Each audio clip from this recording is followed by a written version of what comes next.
Hey, I thought this would be a really interesting video to create. I just got done auditing a campaign both on AdWords and Facebook, and I really just wanted to share what I found. So I have some screenshots here, and I thought it would be really interesting to explain it. So basically, one of the first things that I checked out in this account, which is really unique in the sense of there's a lot of international opportunity for this particular client. And what you see here is, they had 2.6 million impressions in the US, 1.5 in Brazil, 1.5 million in Serbia, so on and so forth. And you can sort of see that. And then when you actually take a look at the cost per conversion, it's wildly different depending on what country that you're in. In the US, it was $3.50 per conversion. In Brazil, it was $15.70. So the differences in conversion rates here is massive.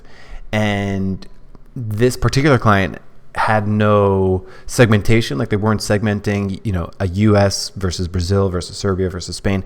And all of these got a significant amount of impressions. So the opportunity is very apparent to sort of fix this up in the sense of, even though we're paying just 6 cents average cost per click in Brazil, we could probably reduce that even further to try to improve what's going on here with the cost per conversion of 15 or 23 in Serbia, or and then you look at a place like Spain, which is doing even better than the US. Cost per conversion was 2.11. So there's so much opportunity here to segment these campaigns throughout country and optimize each one in a new dimension, because currently there's sort of everything is lumped together. So when you're optimizing a bid at such a global level, and this was just one screenshot out of a list of dozens and dozens of countries. So this is definitely an area of opportunity, and what I would expect to happen is once we start breaking these things out and optimizing them independently of one another, every single country should improve. And then when you look at the amount of spend that they were spending, this is over the course of about a month or so. When you look at how much spend they were spending, if you can improve every single individual country 10%, 20%, you can imagine what kind of grand impact that would have. The second thing was bid optimization.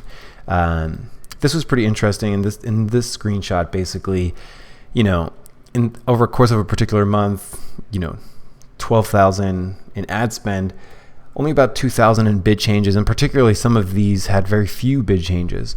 So when you think about this, where there's so much opportunity for optimizing bids in each individual country, they had everything lumped into one.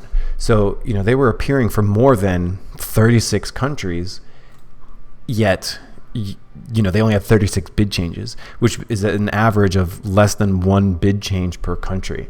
So there's so much opportunity there. The second thing, conversion tracking, was a bit off in a few certain areas. So if you actually take a look at this, there was one particular click that led to 14 conversions. It's like a conversion rate of 1,400%. So there was something a little bit off with their conversion tracking. It's always good to do a conversion tracking audit. Just basically look at what counts as a conversion. How are we tracking it? Is this truly accurate? There were probably maybe 10 rows that had over 2 conversions in this spot. So it's always good to sort of be aware of that. This one was really interesting. Conversions by age. The age breakdown of conversions and spend was very distinct.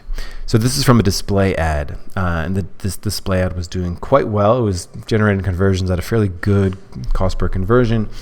And if you take a look at it, where the conversions actually came from, the thing that I wrote down over here was 67% of their conversions come from people who are 45 and up. 67%. So 2/3 of their conversions, 45 and up. And then if you look at their clicks, it doesn't match up. In fact, if you look at the click breakdown, most of the clicks are not coming from 45 and up. So in fact, over 50% were not coming from 45 and up. So there's some good opportunity there to either trim the dead weight. If this age range of sort of 18 to 24 barely converts at all. In fact, it hasn't gotten any conversions. 25 to 34, the conversions are pretty low, 6% of conversions, but 18% of ad spend, of clicks. Fixing this would be a huge sort of cost per conversion fix. Search. This particular client didn't have search on.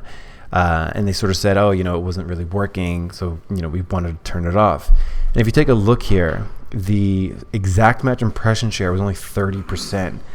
So basically what that means is they had a lot of terms, that were broad in phrase, modified broad, that they actually weren't appearing for. They were showing up for the variance of these terms 70% of the time. So search exact match impression share is something that not a lot of people understand, but basically, if I'm bidding on sunglasses, broad match, I might show up for kids sunglasses or sun visor. And in this case, they were showing up for words that were not sunglasses 70% of the time. So they were only appearing for sunglasses 30% of the time. So that's what search exact match impression share means. The other big thing, they had no retargeting on search. So, RLSA, they didn't have any audience-based search modifiers where you can bid differently on genders or ages or audiences and things like that. And then on YouTube, they were getting 2-cent views with YouTube ads. But one of the things that was happening was they didn't really know how to translate that back into actual tangible business results. So that was a conversation that we're definitely going to have. So this was just a quick video talking about a few things that I like to look for whenever I audit an AdWords campaign. Hope you found this useful.